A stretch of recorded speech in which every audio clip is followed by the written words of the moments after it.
একদল army ranger training করতে গিয়ে এমন একটা ভুল করে বসে যার জন্য তাদের সামনে হাজির হয় এক ভয়ঙ্কর ভিনগ্রহী যন্ত্র। এরপর শুরু হয় বাঁচা মরার লড়াই। একে একে সবাই মারা যেতে থাকে, কম্পাস কাজ করা বন্ধ করে দেয়, রেডিও নষ্ট হয়ে যায়, আর চারপাশে শুধু মৃত্যু। কিন্তু একজন সৈনিক কি পারবে সেই অজেয় মেশিনকে থামাতে? আজকের ওয়ার মেশিন মুভিতে দেখুন শেষ পর্যন্ত কি ঘটেছিল। তো বেশি সময় না নষ্ট করে শুরু করে ফেলছি আজকের এই ভিডিওটা। গল্পের শুরুটা হয় আফগানিস্তানে আটকে পড়া কিছু সৈন্য নিয়ে, যাদের একদল প্রকৌশলী সাহায্য করছে। আমাদের নায়ক তার ছোট ভাইয়ের ইঞ্জিনটা ক্রমাগত নষ্ট হওয়ার জন্য বকা দেয়। এরপর সে তার ছোট ভাইকে বিজ্ঞানের একটি পাঠ দেয়। শক্তি সৃষ্টিও হয় না, ধ্বংস হয় না, সুতরাং একে কোথাও না কোথাও যেতে হবেই। তুমি এতে একটি স্টপ লিক লাগিয়েছো যা ডানাগুলোকে জ্যাম করে দেয় এবং রেডিওটি ফেটে যাওয়ার কারণে হয়। তখন নায়কের ছোট ভাই বলে, এ কাজের জন্য আমরা উপযুক্ত নই। এরপর ছোট ভাই বলে যে আমরা দুই ভাই ছোটবেলায় প্রতিজ্ঞা করেছিলাম রেঞ্জার হব। রেঞ্জার হলো আর্মির একটি শাখা যেটা সাধারণত খুব হার্ড হয়। এখানে প্রথমে আমাদের নায়ক তাকে মানা করে রেঞ্জার হওয়ার জন্য, কিন্তু তার ভাই বলে আমি যাচাই করে দেখেছি আমরা দুজনে যেতে পারি। এই কথা শুনে আমাদের নায়ক তার ছোট ভাইকে কথা দেয় এবং তার রাজি হয় যে তারা এই কাজ শেষে রেঞ্জার হওয়ার জন্য প্রস্তুতি নেবে। কিন্তু তখনই তালেবানরা তাদের উপর আক্রমণ করে এবং এই আক্রমণে নায়কের ভাইসহ সবাই নিহত হয় এবং আমাদের নায়কেরও হাঁটুতে গুরুতর আঘাত লাগে। 2 বছর পর নায়ক আর্মি রেঞ্জার সিলেকশনে যোগ দিতে ফিরে আসে। রেঞ্জার প্রশিক্ষণের আগে এখানে আসা সকলকে তাদের আসল নামের পরিবর্তে একটি সংখ্যাযুক্ত নাম দেওয়া হয়। আমাদের নায়কের নাম্বার ছিল 81। প্রশিক্ষণ শুরু হওয়ার আগে তাদের বলা হয় যে তাদের নকল গুলি ভরা একটা বন্দুক দেওয়া হবে এবং আক্রমণকারীদের এগিয়ে ডেথ কিল নামে একটি মিশনকে সম্পন্ন করতে হবে। শুধুমাত্র যারা এই সীমা অতিক্রম করবে তারাই রেঞ্জার হতে পারবে। আর এখান থেকেই শুরু হয় গল্পের আসল কাহিনী। এই সমস্ত সৈন্যের প্রশিক্ষণ শুরু হয়। বন্দুক প্রশিক্ষণের পর তাদের প্রধান কর্মকর্তা তাদের জিজ্ঞেস করেন যে তারা আগে কখনো বন্দুক চালিয়েছে কিনা। কয়েকজন উত্তর দেওয়ার পর আমাদের নায়ক বলে, আমি একজন কমব্যাট ইঞ্জিনিয়ার। আমি স্পার্টানের 10তম মাউন্টেন ডিভিশনের 3য় ব্রিগেডকে সহায়তা করি। সবাই হতবাক হয়ে যায় এবং কর্মকর্তা বলে, চমৎকার। এরপর কিছু লোক জানতে পারে যে 2 বছর আগে তার ভাইও সেই দুর্ঘটনায় জড়িত ছিল এবং সে তার 81 নম্বরটি হারিয়েছিল। এর জন্য তিনি সিলভার স্টারও পেয়েছিলেন। এই কথা শুনে তারা সবাই তার সম্পর্কে খোঁজখবর নেওয়ার সিদ্ধান্ত নেয়। একবার নাম্বার 7 বলে একজন সঙ্গী তাকে জিজ্ঞেস করে সেই দিনের ব্যাপারে, কিন্তু সে উত্তর দেয় না। এরপর তারা গ্রহাণুটি পৃথিবীতে আঘাত হানবে কিনা সেই সংক্রান্ত খবর দেখে। এরপরে তাদের মধ্যে অনেকে একে একে রেঞ্জ ট্রেনিং প্রোগ্রাম থেকে বহিষ্কার করা হয়। এরপর আমরা আমাদের নায়ক 81কে দেখতে পাই, যে বেশ ভালোই করছে, কিন্তু তার ভাইয়ের মৃত্যুর শোকে সে কখনো বন্ধু তৈরি করেনি। প্রশিক্ষণের সময় অনেক সময় সে ইলিউশনে তার ভাইকে দেখতে পায়। তার ভাইয়ের কথা ভাবতে ভাবতে সে একবার পানিতে ডুবে যায়। তাকে উদ্ধার করা হয়। এরপর অফিসার বলে যে তুমি সব কিছুতে তোমার বেস্টটা দিয়েছো, কিন্তু তোমার মনে যা চলছে তা বিবেচনা করে আমরা সিদ্ধান্ত নিয়েছি যে তুমি আর প্রশিক্ষণ চালিয়ে যেতে পারবে না। তাই আমরা চাই তুমি রেঞ্জার প্রোগ্রাম থেকে পদত্যাগ করো। আমাদের নায়ক তখন রাজি হয় না। পরের দিন আমাদের নায়ক এবং আরও কয়েকজন রেঞ্জার প্রশিক্ষণে যোগ দেওয়ার জন্য নির্বাচিত হয়। এরপর তাদের একটি প্রশিক্ষণ মিশন দেওয়া হয়।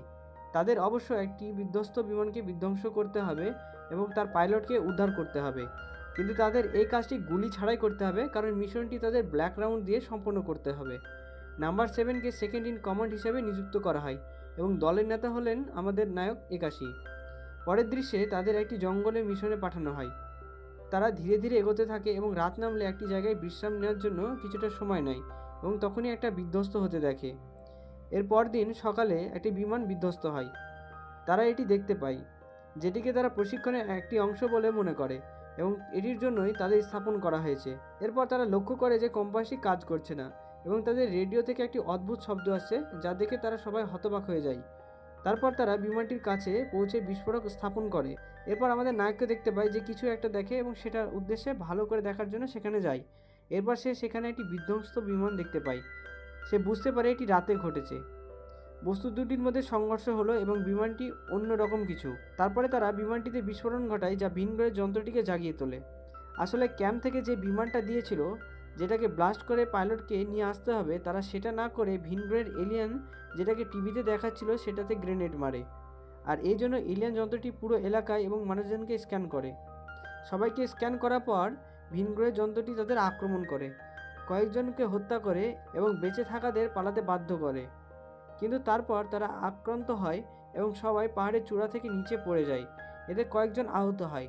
এরপর তারা এই বিষয়টি জানতে পারে যে তারা ভুল করে অন্য একটা এলিয়েনকে আঘাত করেছে। তারা ঘটনাটি সেনা দপ্তরে জানানোর কথা ভাবছিল, কিন্তু তারপর তারা দেখতে পায় যে রেডিও অপারেটরকে পেছনে ফেলে আসা হয়েছে। কমান্ডারের পায়েও আঘাত লেগেছে এবং তারা তার চিকিৎসা শুরু করে। এই দেখে একাশি রেডিও অপারেটরকে খুঁজতে যায়। অন্যদিকে বাকিরা আহত সেনাটিকে সাহায্য করে, কিন্তু তার ক্ষত এতটাই গুরুতর ছিল যে সে ঘটনাস্থলেই মারা যায়। এরপর অপরদিকে একাশি দেখতে পায় যে তাদের রেডিও অপারেটর মারা গেছে এবং তাদের রেডিওটিও ক্ষতিগ্রস্ত হয়েছে। এর মধ্যেই সে ভিন গ্রহের যন্ত্রটি দেখতে পায়, যেটি তার একটি সঙ্গীকে মেরে ফেলে। এরপর সে তার দলের কাছে ফিরে এসে তাদের সব কিছু খুলে বলে। তারা সবাই বুঝতে পারে যে যখন যন্ত্রটি আশেপাশে থাকে তাদের কম্পাস এবং রেডিও কাজ করা বন্ধ করে দেয়। এ কারণে তারা পথ হারিয়ে ভুল জায়গায় এসে পড়েছিল। তারা খবরে দেখা গ্রহণটি নিয়ে আলোচনা করে এবং বুঝতে পারে যে এটি একটি ভিন গ্রহের যন্ত্র। এরপর একাশি সবাইকে পাহাড়ের চূড়া থেকে নিচে নেমে আসতে বলে এবং তারা সবাই একে একে তাই করে। তারা নিচে নামতে থাকে, কিন্তু যেইমাত্র নাম্বার 7 নামতে যাবে একটি ভিন গ্রহের যন্ত্র এসে একজনকে মেরে ফেলে। নাম্বার 7 নিচে পড়ে যায় এবং তার পা ভেঙে যায়। তারা সবাই লুকিয়ে পড়ে এবং যন্ত্রটি নিচের এলাকাটি স্ক্যান করে। যন্ত্রটি নাম্বার 7-এর পা উন্মুক্ত অবস্থায় শনাক্ত করে এবং তারপর যন্ত্রটি তাদের আক্রমণ করে, ফলে তারা পালাতে বাধ্য হয়। যন্ত্রটি দূর থেকে তাদের ওপর বোমা ফেলে, কিন্তু কোনোভাবে তারা পালাতে সক্ষম হয়। তারপর তারা নাম্বার 7-এর চিকিৎসা করে। তারা এগিয়ে যায় এবং একাশি তাদের বলে যে তাদের নদী পার করতে হবে, কিন্তু সবাই বলে যে স্রোত খুব প্রবল এবং তারা পার হতে পারবে না। তখন একাশি বলে, এটা আমার ওপর ছেড়ে দাও। এই বলে সে তার একজন সঙ্গীকে কম্পাসের দিকে নজর রাখতে বলে এবং কোনোভাবে নদীর অপর প্রান্তে পৌঁছায়। এরপর তারা নাম্বার 7-কে সাথে নেয়, কিন্তু সে পথে আটকে যায়। তারপর ভিন গ্রহের যন্ত্রটি এসে তাদের ওপর আক্রমণ করে। এতে অনেকজন মারা যায় এবং বাকি সবাই পানিতে পড়ে যায়, কিন্তু ভিন গ্রহের যন্ত্রটি তাদের আক্রমণ করতেই থাকে। তারপর তারা সবাই জলপ্রপাত বেয়ে নিচে পড়ে যায়, কিন্তু 81 নম্বর 7 নম্বরকে আঁকড়ে ধরে ডুবে যায়। এরপর তাদের সঙ্গীরা তাদের উদ্ধার করে এবং 16 নম্বরের এক বৃদ্ধ, যিনি আগে পানিতে পড়ে গিয়েছিল, তিনিও বেঁচে যান।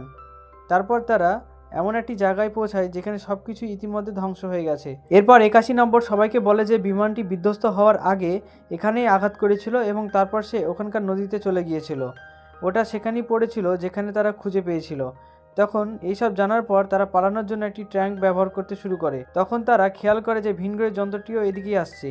15 নম্বর ওটাকে আক্রমণ করার জন্য ট্যাঙ্ক থেকে কিছুটা দূরে গুলি আনতে যায়, আর বাকিটা ট্যাঙ্কে উঠে পড়ে। ঠিক যখন 15 নম্বর গুলি আনছে, যন্ত্রটা সেখানে এসে পৌঁছায়। ওটা 15 নম্বরকে মেরে ফেলে, কিন্তু কোনোভাবে গুলিগুলি নায়করা পেয়ে যায়।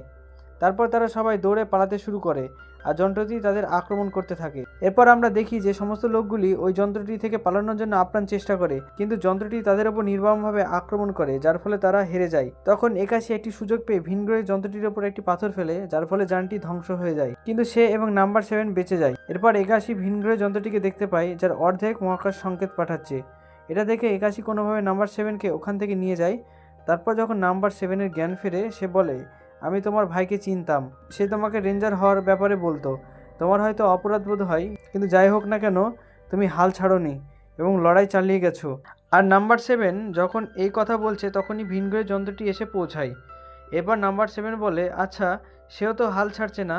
তোমার ভাই যদি এখনও বেঁচে থাকতো তাহলে সে কি করতো? সে হয়তো এটা পাথর দিয়ে ভর্তি করে দিত। সে যখন কথা বলছে, একাশি লক্ষ্য করে যে যন্ত্রটি থেকে বাষ্প বের হচ্ছে। এর মানে হলো যন্ত্রটি একটি বায়ু চলাচল ব্যবস্থা আছে যা এটিকে ঠান্ডা রাখে। এরপর একাশি একটি পরিকল্পনা করে এবং নাম্বার 7-কে ধাক্কা দিয়ে পিছনে সরিয়ে দেয়। সে বেরিয়ে গিয়ে কিছু জিনিস দেখতে গিয়ে নির্মাণাধীন একটি জায়গা খুঁজে পায়। যখন ভিনগ্রহ যন্ত্রটি এসে পৌঁছায়, সে দেখতে পায় যে এটি অলক্ষিত অবস্থায় আছে এবং সেটিকে আক্রমণ করে পাথরের দিকে নিয়ে যায়। এরপর যন্ত্রগুলো পাথর গুনতে শুরু করে, কিন্তু যন্ত্রটি হাল ছাড়তে রাজি হয় না। এটি তার সমস্ত শক্তি প্রয়োগ করে। এই দেখে আমাদের নায়কও তার সমস্ত শক্তি প্রয়োগ করে এবং তারপর যন্ত্রটি বায়ু চলাচল ব্যবস্থার মধ্যে পাথর দিয়ে লোড করে দেয়। যন্ত্রটি অতিরিক্ত গরম হয়ে বিস্ফোরিত হয়। এরপর 81 নম্বর তখন আহত অবস্থায় থাকা 7 নম্বরকে নিয়ে ঘাঁটিতে চলে যায়। সে রেঞ্জার হওয়ার চূড়ান্ত ধাপটি অতিক্রম করে। এরপর একটি ফ্ল্যাশব্যাক দেখানো হয় যেখানে আমাদের নায়ক তার আহত ভাইকে ঘাঁটি থেকে অল্প দূরে নিয়ে আসছে, কিন্তু আঘাতের কারণে সে ঘটনাস্থলে জ্ঞান হারায়, আর যার ফলে তার ভাইয়ের মৃত্যু হয়। এরপর জ্ঞান ফিরে পাওয়ার পর সে বুঝতে পারে যদি সে জ্ঞান না হারাতো তাহলে তার ভাই বেঁচে যেত। এই ফ্ল্যাশব্যাকটি আসল সত্য প্রকাশ করে। বাস্তবে এখানে শুধুমাত্র একটি এলিয়েনই আসেনি, বরং আকাশে পুরো হাজার হাজার গ্রহণের মতন ছোট ছোট অনেক এলিয়েনকে দেখা যায়। এরপরে প্রধান কর্মকর্তা একাশিকে জিজ্ঞেস করে যে আমরা এই ভিনগ্রহ যন্ত্রটিকে থামাতে পারছি না, কিন্তু তুমি ওটাকে কিভাবে হারালে? তখন একাশি ওদের বলে যে ওটার একটি বায়ু চলাচল ব্যবস্থা আছে যেটা পাথর দিয়ে ভরে দিলে ওটা ধ্বংস হয়ে যাবে, একথা শুনে কর্মকর্তাটি এই তথ্যটি সবার মধ্যে ভাগ করে নেন। এরপর আরেকজন কর্মকর্তা একাশিকে একজন রেঞ্জার হিসেবে নিযুক্ত করে এবং তাকে তার অভিযানে পাঠিয়ে দেন। পরের দিন একাশি নতুন সদস্যদের নেতা হয়ে ওঠে এবং বাকি ভিনগ্রহী যন্ত্রদেরকে থামানোর জন্য যাত্রা শুরু করে। এখানেই আমাদের আজকের চলচ্চিত্রটি শেষ হয়েছে। তো ভালো লাগলে প্লিজ লাইক করে দেবেন আর পারলে একটা কমেন্ট করে দেবেন। তো এই ছিল আজকের video. Thanks for watch this video.